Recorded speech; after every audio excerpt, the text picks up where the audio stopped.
The Amazing Race Canada just gets better and better as you watch it. Man, last night's episode, so best one so far, no question about it. In Newfoundland, and Jody, you can see him there busking, trying to get some donations, and a pretty special story happens at the end of it as well. We'll recap that. Jody Mitic is here. Good morning. Good morning to you.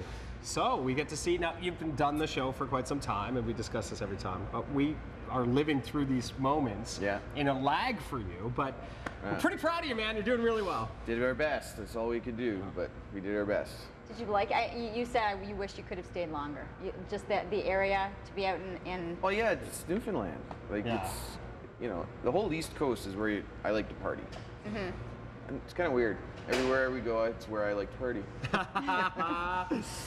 Mitic brothers like to party. That's a good idea. That's pretty obvious, but in a good way. We like it. Oh, yeah. Yeah. What I liked about last night is there was a chance for you to tell your story a little bit more. First of all, you landed at the Terry Fox Monument, where he first dipped his leg in before he started the trek across the country, which unfortunately he never was able to finish. But for you, you were able to kind of reflect there a little bit on your own situation. Right.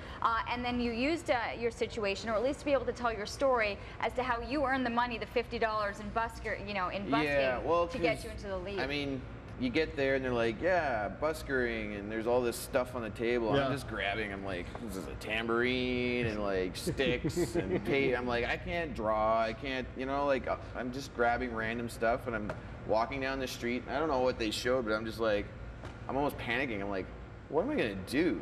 You have to literally get $50. beg. Like, besides literally beg. And then I said, well, I'm good at telling my story. So I went with that, and it worked, kinda. I mean, they didn't show that one group of guys that I don't know if they show it here, but I'm talking like a whole group of teenagers. Yeah. I got like $2 from that whole group. One kid reached an equal to there they are. They're there. Yeah. I got $2 from that whole group. I'm like, really? Yeah, really? But then you ran into somebody who had less to give, who could afford to give less, but it gave you even more than that, right? Yeah, I know, right? $4.50 or whatever. Yeah. That was a tough one. I tried to give her the money back, but she wouldn't take it. And it was a homeless woman. Well, she wasn't homeless, but she wanted to tight on cash. Yeah, she got her money for food, she said, from panhandling, and all of her other money went to rent and school or something. She was trying to go back to school and better herself, and she was all about paying it forward, and and she was doing what I like to do too. I like to pay it forward, but she did it in a way that really helped me out a lot. You know. It got you into that top position. Well, it got you into the front runner. However, the girls, I have to say this. So, do you give them credit because? And I walk in and I go, the girls did it by using their assets. Yeah. Essentially, because they really didn't have much talent to be a busker. They have them to use. And were you surprised that there was they a were able hula to pull hoop it? involved? There was a hula hoop. They jumped. They were well trained. Like, they were in last place coming into this challenge to get the $50 buskering. Yeah. And they shot up to pretty close to getting in at that number one spot. That's the challenge, right? Mm-hmm. Like it's a thing where you get money for your presentation, right? And they present well. Right. And you would do the same if you had that at your disposal. I would do the same, absolutely. At your disposal, yeah. Like, good for her. You got to use what'll win. Yeah. That's it. That's what it's all about. And you're seeing the adaptability of teams, including your own. Yeah. Just watching you guys move through these challenges and figure out a way, and that's kind of is that a life lesson?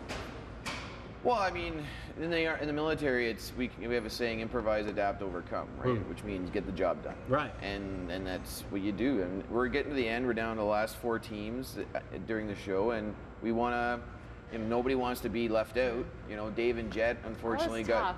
And we were all really like, as soon as we got there, we're thinking, oh, Dave and Jet are gonna. Fly past everybody, and Dave just had an off day. Yeah, row your boat wasn't really the best strategy to go with.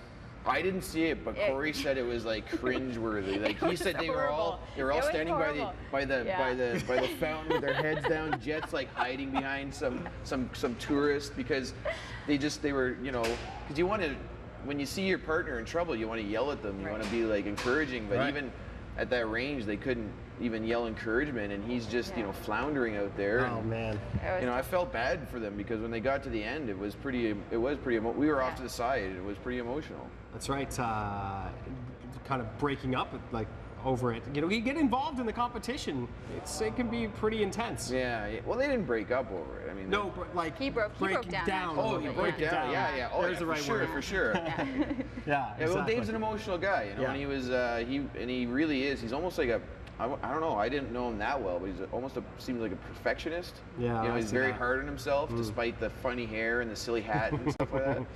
Well, it was a fun episode to watch. Yeah, you guys are into Toronto next. That's right. And we're down to the final three, the top three. Final three, yeah. Oh, and you got your flights. You're traveling after this. That First class, baby. First class. Got you a nice little travel package. I don't know where I can afford to go, besides the 2 places they've already given me. But we'll go on a few trips. I think. That's awesome. I think we have to use them up within a year. Okay. So we'll see. We'll see where I end up. Nice. We'll see how you do on the show as we watch. Tune in next Monday, 9 p.m. And following the show, there's like a live after the show. Okay. Where all 9 teams are going to be together. So they're bringing us all together to hash it all out. And congratulations, I know you were a keynote speaker at Canadian Blood That's Services right. last night. So I know you were doing double duty, but thank you for that. And No I know problem. that you use Donate the blood, services. people. Do it. It's an hour out of your year. Thank you. No problem. Thanks, Jenny.